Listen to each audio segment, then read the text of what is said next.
Today I'm planting some seed starts. How many tomato plants am I going to need? I picked up this really cool planner from Amazon.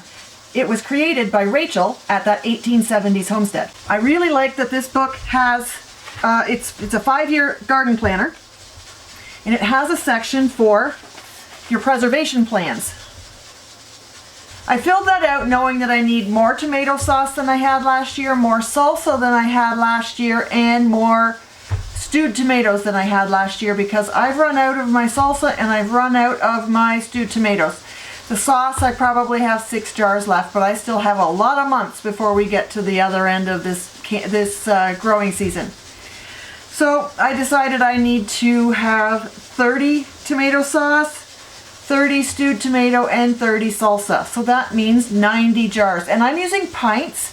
If you have a larger family, then you certainly are going to want to take these numbers I'm using today and expand them. How many jars of sauce am I going to need for my family? How many pounds of tomatoes am I going to need to make that amount of sauce? And then that tells me how many plants I have to put in the ground. If I need these 90 jars, and mine are going to be pints, I don't need a quart size because there's only 2 of us. And if I have extra guests, I'll use 2 jars.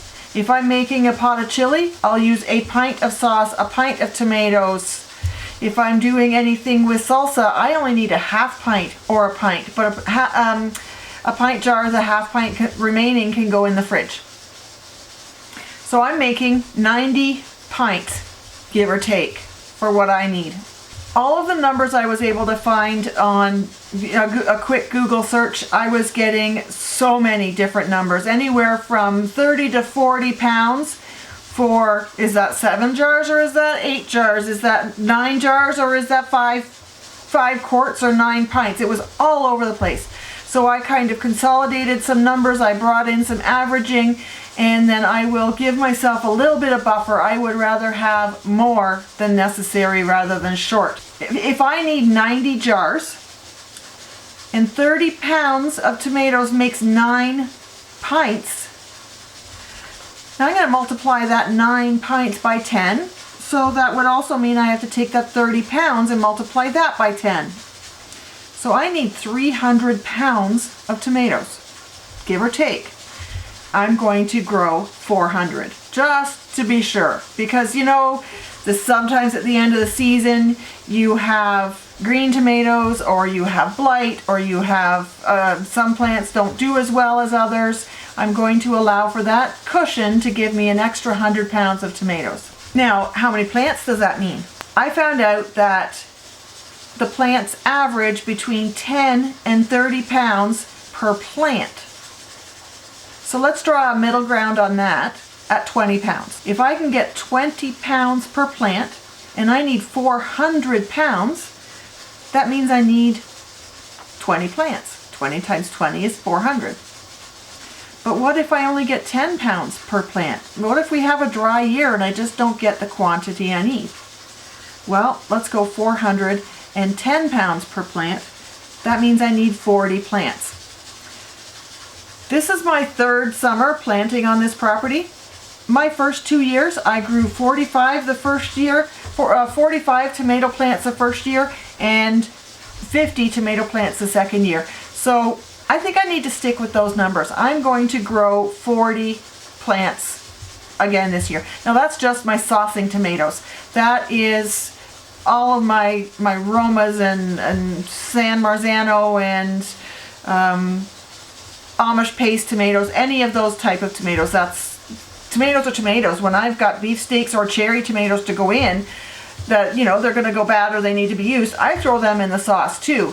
But aiming at my saucing purposes and my stewing and salsa purposes, I'm going to aim at 40 of the paste type tomatoes. I probably do want to have 5 or 10 beefsteak tomatoes, but since there's only 2 of us, let's go with 5 beefsteak tomatoes and cherry tomatoes. I want to have probably 5 plants of those. I haven't had any luck with those in the past few years. So I don't know what it is on this property. Certain things grow like crazy and certain things don't grow at all. I've downloaded an app in my phone that is a basic countdown app. so I can count down till Christmas, or I can count down to a wedding, or I can count down. In this case, I use it for counting down how old my chicks, you know, how long until I save eggs for hatching, or how long until my garden is ready. This one is based on my last frost date, and then I added 2 weeks. So this is just a cushion that I put in there. Now, at this point, I have 9 weeks and 4 days, and here we are March 21st or something. So that means 9 weeks. When I store my seeds in this little suitcase, I mark on them how many weeks are left. Now make sure that's up straight. I mark on them how many weeks before the last frost. So this one says 6 to 8 weeks, and this one says 8 to 10 weeks. So I can certainly go ahead and start these 8 to 10 weeks. This one is a little iffy, but I'll probably do it anyways. Roma tomatoes, these are from 2022. They are from Richter's in Goodwood, Ontario. These are an organic tomato. This one is from Mackenzie Seeds. These are not organic. This one is not organic, but beefsteak tomatoes, I only wanted to plant about 5 of those plants, so I'll keep those separate. This one is called Long Keeper tomatoes. These tomatoes can be harvested when they're orange, and you can keep them in proper storage. You can keep them going so you have fresh garden tomatoes from December and January. This is from the seed company where I got this is called Terra Edibles, T-E-R-R-A, Terra Edibles from Foxborough, Ontario. These are from Mackenzie Seeds again, and these ones are the Sweet 100s, and I'm going to put those in. I'm going to grow 5 of those. Mackenzie Seed does have some organic seeds, and I've been picking those up where I can, and these ones are another Roma tomato. Again, from Richter's Seeds in Goodwood, Ontario. This one is Amish paste. These ones are a San Marzano, which is hard to find seeds for sometimes, but I found them and I grabbed them up. I also did some seed saving from these last year. These are from Gaia Seeds, which is an organic company running out of Ottawa. So those ones are another paste tomato. More Gaia Seeds of a Roma tomato. I need 40. These 2 packages are not open yet, so I'll leave those aside. I'll start with my open packages. I need 40 plants. I think I'm going to overdo it. These seeds are from 2022, and these seeds are from 2022. And I think these ones are from 2022 as well. So just because they're older doesn't mean that they're garbage. The risk is that the germination rate might be down. So if I need 40 plants, I probably should plant a lot more seeds than that. If my original germination rate has gone from 90% down to 60%, that means I should be planting an extra 1/3 of what I was originally going to plant. I think I'm going to plant an extra 10, so that will give me, instead of 40 seeds going in, I will put, oh, I know what I could do. I could plant 40 cells, and then I can divide them up if I need to, or trim them. So my tray has 72 cells in it. I think I'm going to plant 48 of the paste, and then I'll use a tray for the beefsteak and a tray for the cherry tomatoes. I'm going to end up with more plants than I originally planned if I do it that way. I'm going to do it anyways. I'm going to plant all of this, 72. Instead of 40, I'm going to plant 72. And I'll have some tomato plants to sell. We're going to do this all paste tomatoes. My favorite way to mark my planter trays is with painter's tape. Now, one thing I learned last year is that it doesn't matter how I mark my big trays. I'll take a pack of 12 cells and I'll take that to the garden and it no longer has a label on it. So I need to mark these individual trays as well. So these packages say that they should be 1/8 of an inch deep. Well, that won't, 1/8 of an inch to 1/4, that's not very deep at all. I'm just going to dibble these and give them a little mark so that I can make sure that I'm not planting them too deep. I struggle with seed starts. I'm no one to be teaching anybody else how to do this, but you can join me while I do it. I might be able to teach an absolute beginner, but in order to get success, you want to have the right knowledge. I just know that you shouldn't plant them too early. And you should only mist them to start with, and then bottom water after that. Keep them on a heat tray, a heat mat until with a dome over top until they sprout. And as soon as they sprout, you take them off of the heat and you take them off of the take the dome off the top, and you put them under the lights with the lights only 2 inches away from the plant. Other than that, oh, and after about a week or 2, you need to fertilize them. And I use a water-soluble fertilizer. After that, your guess is as good as mine. I have used chamomile tea and a sprayer on top of the soil when you get any moldy spots or anything, but that's it. I haven't done much else, and I tend to have a successful year. I just don't know how I do it. So I'm going to put 1 or 2 seeds in each of these cells because these are older seeds. These were harvested from 2021 so that they could be grown in 2022. So they're a little bit older. Some of them are getting 3 just because they're so tiny and my fingernails are too long. I'm getting clumsy in my old age.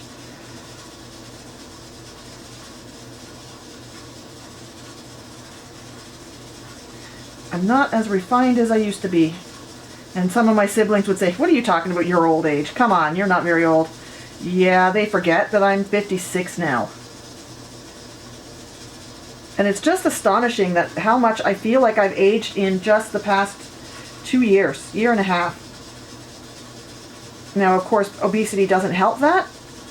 And I need to get that under control because that comes with its own health complications, especially at this age. But I'm happy with the life I've led. I'm happy with the lessons I've gotten from life. I'm happy where I am in life right now. So 56 is good. My mother lived to be into her early 90s, and if I'm 56, that makes me think that I still have 40 years to go. So that is, I labeled these inside, that is the Amish paste. And I'm just going to push a little bit of soil on top of those. The soil is pretty damp, so I really don't know if I have to water these today. I might leave them as they are. Nah, I'll water them a little bit with a mist, and then I'll cover them. Just a light misting. And this is only supposed to be 1/8 of an inch to 1/4 of an inch. And I'm not packing this soil down tight. I'm just making the just covering the seeds so they don't see light.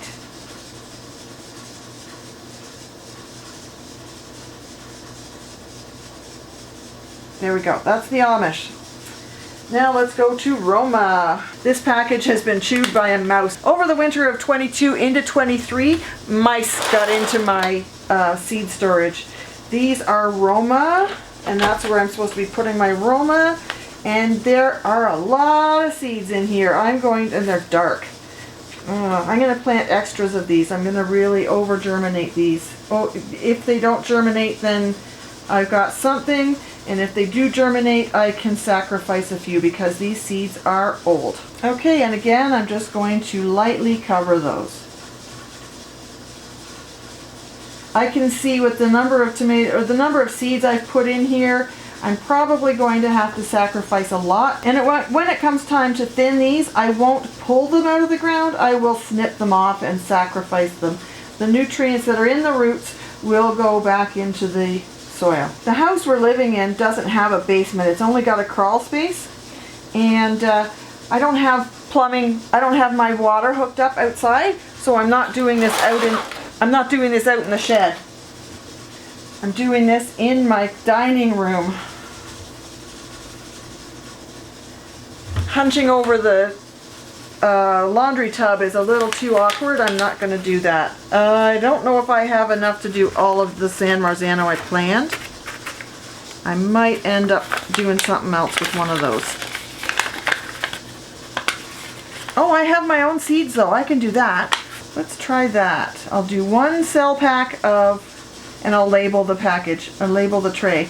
I'll do 1 cell pack of Gaia, and I'll do 1 cell pack of the seeds I harvested myself. Okay, so I'm going to overseed these because these are older seeds. And they're sticking together, so they may have gotten wet, which means the germination rate might be significantly reduced already just because of that.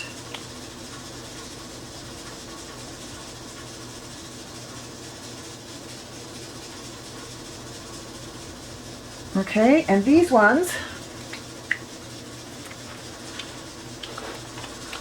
here, I'm just going to write on them that these are mine.